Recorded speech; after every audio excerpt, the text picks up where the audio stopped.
Unfortunately, I was not given a giant pile of cocaine when I watched this movie. Again, I watched it at home, so maybe it happened in the theater, but oh well, I guess I missed out. Anyways, I watched Cocaine Bear. Do I have to explain this movie at this point? It's a movie called Cocaine Bear. I will say it's inspired by, like, a true story, but honestly, that's pretty much, like, the premise here. They say in the trailer, the bear did cocaine, and that's really it. I should also note that Phil Lord and Chris Miller, some of the best producers in Hollywood, were a part of this, and their fingerprints show on this. It's got that weird style of comedy that I really like, that I see in a lot of the movies that they are involved in.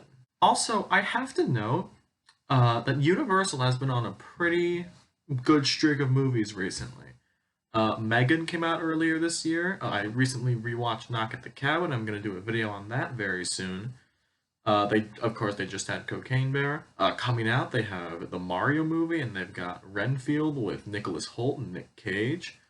They have been pretty much knocking it out of the park so far this year. So I'm curious to see if that quality is going to keep up with the future movies.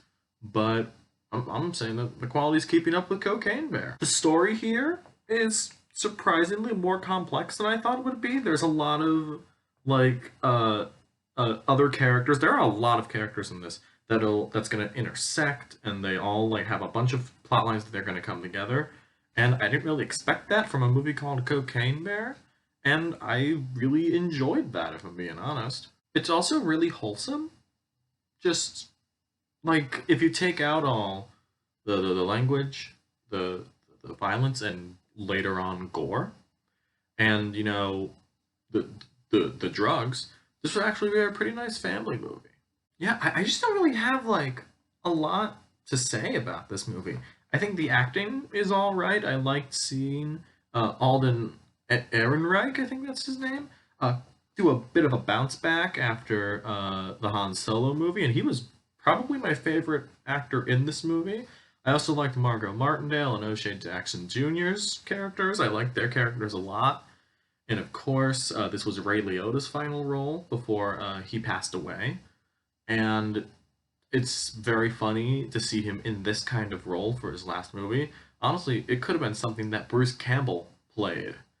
And I really like that quality in that character, but it's funny that Ray Liotta's playing this character. I guess I also have to point out the effects on the bear herself, and the effects for the bear are pretty incredible.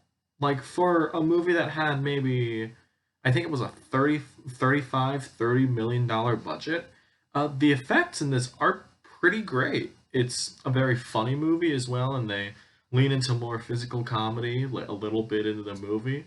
And I on top of that, the visual effects for the bear were also pretty good, and it was just nice to see in this whole sea of CGI messes that usually happen now, that they can still get a bear right.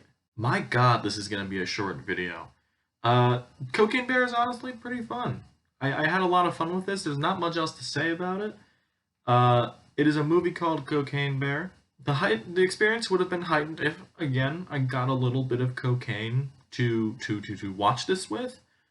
But it's a fun movie. I think the direction by Elizabeth Banks was pretty good as well, and I want to see what else she's got, if she's going to continue in this direction for her, well, direction. The thing I put in my notes for this is everyone went hard in the paint for this. I don't really watch basketball that often, but that's the phrase I decided to go with. They knew what kind of a goofy movie this was gonna be, and it was funny enough that it stuck the landing for me.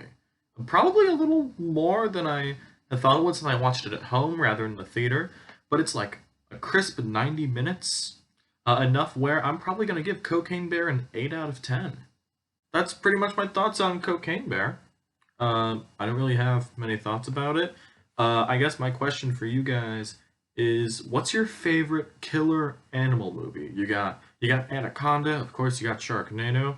Now we have Cocaine Bear. We have the Asylum a Mockbuster ripoff coming named Cocaine Shark, I think it is. It's either Cocaine Shark or Meth Gator. It's along those lines, and I will be watching the Mockbuster ripoff because I am a sucker for some of those movies. So either way, what's your favorite killer animal movie? Let me know what you think below, subscribe, and like the video if you haven't already, and I'll see you in the next video. Now, I'm going to play Resident Evil 4. See ya!